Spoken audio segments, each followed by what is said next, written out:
Welcome to the Connector Podcast, an ongoing conversation connecting fintechs, banks and regulators worldwide. Join CEO and founder Koen Vanderhoydonk as you learn more about the latest available trends and solutions in the market. This episode is proudly sponsored by FinTech Belgium, the Digital Finance Association by and for fintechs. Live from the Digital Finance Summit 2022. Hello, and we're back with our podcast, live and kicking from Digital Finance Summit in Brussels.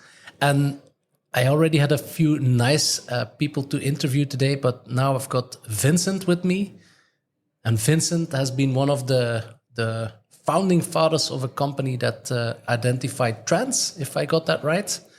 But not only that, he also won the contest last year. So could you tell me a little bit more about yourself? Yeah, so thank you for having me, first of all. My name is indeed Vincent de Voer. I'm co-founder and CEO of a company or startup called Trensition. Speaks for itself. Yeah, indeed. And our company is all about helping companies becoming future-proof, becoming resilient by scanning drivers of change, so scanning what's going on in the world and helping them anticipate what that means to them, so how they can mainly anticipate that change. So indeed, last year we were at DFS.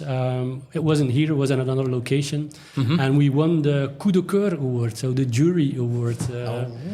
Yeah. So good memories on the DFS. Good memories, yeah. So that's nice. And I hear that you have to go back on stage to basically tell your story about what happened in the last year, right? So what happened in the last year? What are you going to tell to the audience? A lot happened. If you're in the startup business, if nothing happens, you're not moving fast enough. So for us, a lot has happened. We have worked, of course, a lot on the product. So we're in an AI business. We need to train AI algorithms. We are working more on the process side of product management. So really listening to our customers to be able to give better value. We usually work for strategy teams, for innovation teams, for all kinds of teams, which give advice to C-level or boardrooms. So it's really strategic insights that we're looking for, and that means that we really need to listen at that level, what that means, and how AI can add value in that case. So that's on the product side, and otherwise commercially, we're moving into different industries. We're not only linked to finance, so we're not only a fintech. We're basically industry agnostic. We can work for any industry. And we've actually raised funds. It was officially launched a couple of weeks ago. Congratulations. Thank you. And this is more on scaling our business internationally from a commercial perspective. So this is what we will be doing the next year then, and years to come. A nice journey ahead. Yes, indeed. It's a nice, exciting journey. So it's about scaling on all different axes, talent-wise, process-wise, product-wise. So a lot of challenges and opportunities coming our way. But since you already know what the trend is, you will be fine, I'm sure. Voila. We actually have a small gimmick at the company. Before we launched, we used our own AI algorithms to be able to define whether our business would be successful. I'm not going to ask the outcome. I think I'm still here. So. Yeah, exactly. Well, today we have a talk about resilience. And it's kind of funny the way you used the word resilience in your introduction. To me, it sounded something like it's something happening in the future. You have to be resilient towards the future. But in all fairness, for me, resilience somehow came very close to me when thinking about what has happened in the past, because you're resilient to survive a situation. So I guess that it's maybe a definition that could be put the way you want. But how would you define resilience? Resilience to me is all about adaptability, all about agility, all about anticipation. And I think anticipation is the key word here. If you look at how we add value. So being able to anticipate possible future scenarios will help you in the end become a resilient, agile company. But when you looked at, sorry that I'll take you back in time a little bit. I mean, I feel that urge from you to look in the future, and I'm going to go back a little bit by having Corona on the table. Because I think that Corona pushed a lot of banks to work remotely, to almost reinvent themselves. So what have you noticed? Have you seen any differences between different banks and even different industries as how they anticipate to this? Yeah, first of all, these kinds of events like COVID, they're once in a lifetime if you're in the data business and scouting trends. So it's the black swan, right? It's actually a green rhino if you would look at it from a taxonomy perspective. But yeah, black swan is more known to people. So indeed, it's an event that happens without anticipate, or that you couldn't have anticipated. Although something like a pandemic you could have anticipated. So. But to answer your question, yes, we actually saw a couple of things. First of all, during COVID, a lot of companies asked us what will happen post-COVID. And then you saw a lot of buzz on remote working. Everybody will stay at home. Nobody will come to the office anymore. Everything will happen in a hybrid way, and so on and so on and so on. But actually, we already saw that it was overhyped at that point in time. It wasn't really a durable trend. If you look at how a trend evolves, we saw that in some cases it was just a lot of buzz that was created, and we already advised companies like the truth will be somewhere in the middle. It won't be all remote. It won't be all physical. You will see that there will be hybrid models appearing more, and this is exactly what you see happening now. Agreed. We still work at home. We still go to the office. It's somewhere in the middle, but it's not full one way or the other.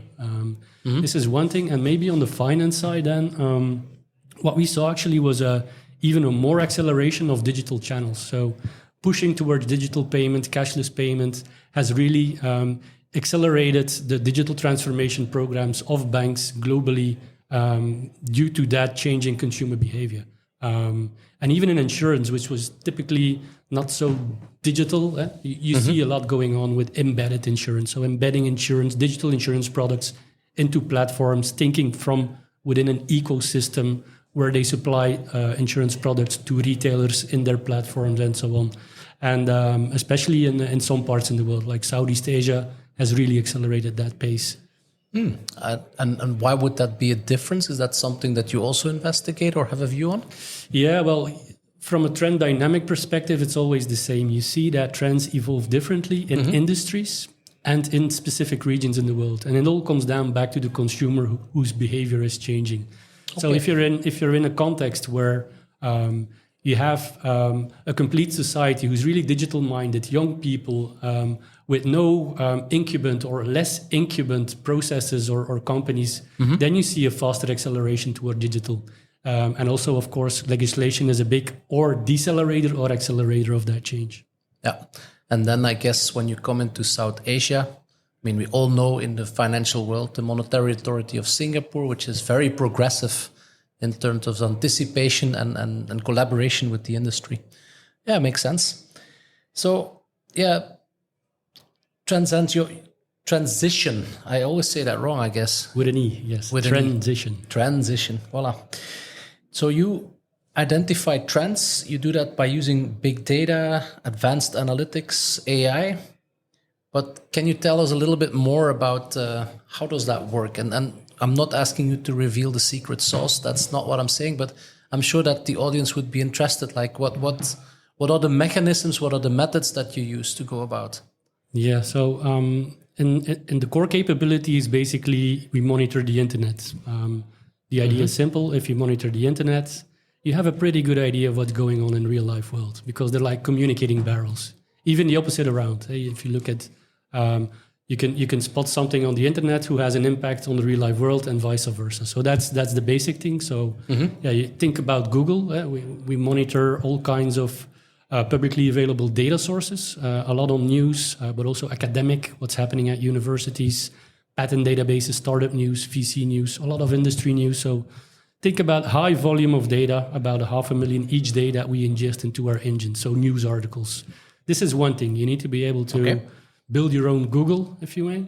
And then you need intelligence layers on top to be able to analyze all that data, understand what it's all about, and see the patterns. Sentiment, emotions, linking trends to industries, looking what companies are doing with that trend, looking at new disruption, what is going on. And you need to connect all these dots and patterns. And Once you are able to do that in a continuous high volume way, you can build dashboards on top that really add value and give better insights to all kinds of executives like strategy and innovation. So we won't replace really decision making. We augment decision making by taking away a lot of effort and time that they need to put into the research. We do that in a more efficient, automated way. Yeah, it's like almost bringing them into the matrix, right? Yeah, indeed. Yeah, I sometimes say that my chief of science, he's Nemo because he looks like data, like it's really matrix kind of code. Yeah. So we're all going to go to your website and figure it out, right? On the website, it's more digestible, so you find really interesting dashboards and insights that normal people like us can understand. Excellent. To be able to steer their business, yeah. Cool. Hey, what always strikes me about identifying trends, I really love it. It's nice because it helps you indeed to make decisions, to view at the world, to put a position as a human being. But I've been speaking to trend watchers before, and some say that because you know what's happening, you can also manipulate. You can also start building your own trends. Is that something that you also felt by being so close with all the data, that you can alter the future? I wouldn't say alter the future. We're not that big.